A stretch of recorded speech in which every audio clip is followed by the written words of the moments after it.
Beer in the kitchen. Classic move. Hey everybody, welcome back to the show. As always, I'm Alcide, so grab yourself a beer and let's talk some video games. So first up on my list of things to talk about, Epic Games Vice President Mark Rein said that Microsoft and Sony are gearing up to fully support free-to-play monetization models for next-gen consoles. So that means like in-app purchases, downloadable content, basically stuff that you buy in addition to the game after you bought the game.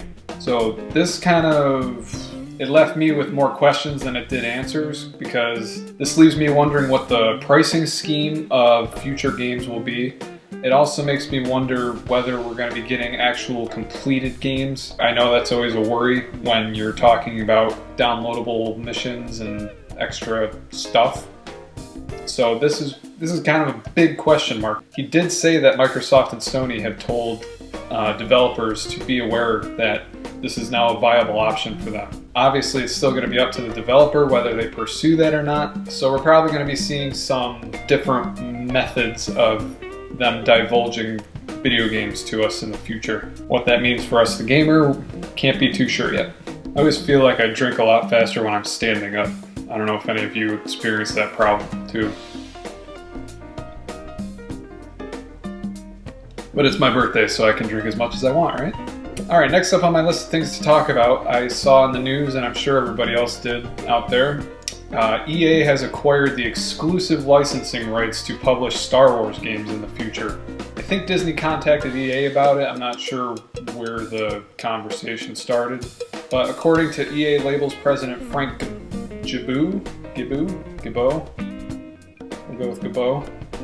There's 3 studios already working on Star Wars games. The Battlefield developer DICE, Dead Space developer Visceral, and Mass Effect developer BioWare. So what that tells me is probably 2 first-person shooters and maybe a new Knights of the Old Republic, since BioWare published the original. So that might be a good thing. Can't ever tell with EA. Hopefully they don't try to stick their Origin business all up in there. They did say that all 3 of these games will be utilizing the Frostbite 3 engine, which is another little piece of news. The Frostbite 3 game engine doesn't play too well with the Wii U, so I'm not sure if EA is trying to rectify that at all, but they indicated that they wouldn't be porting too much to the Nintendo side of things. And honestly, to me, the Wii U seems like a pretty good console to have a Star Wars game on, with like the viewfinder or whatever. The gamepad, the tablet thing. And unfortunately, that also kills my other fantasy of having some sort of weird Star Wars Kingdom Hearts mashup.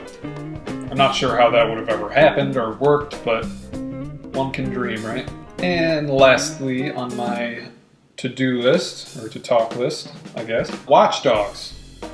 This is more of an interest to me than anything. Not too much in the way of new news happening here.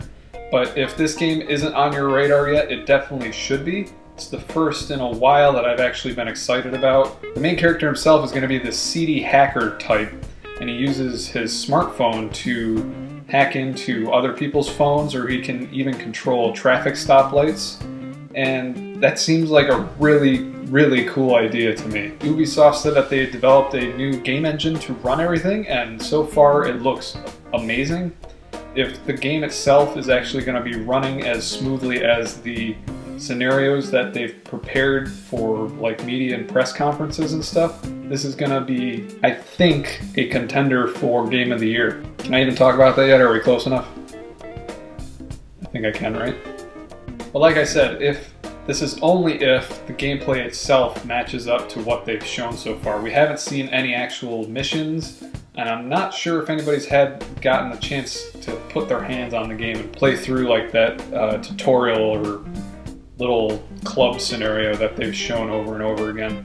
So we'll see. It looks awesome. Hopefully they deliver on it, and I'll keep my fingers crossed. I think that about wraps it up. This is going to be a quick one because it's such a nice day outside. I'm going to go out and enjoy myself. But thank you for watching. I do appreciate it. Thanks for stopping by and grabbing a beer with me. As always, I leave you with the promise of new stuff coming up. I still haven't gotten around to sitting down and doing the other Worlds of Power book yet, but I am working on it. It's coming together in my head at least, so it is coming down the line. And yeah, so until next time, I'm Aliside. Cheers, everybody. And I'll talk to you next week.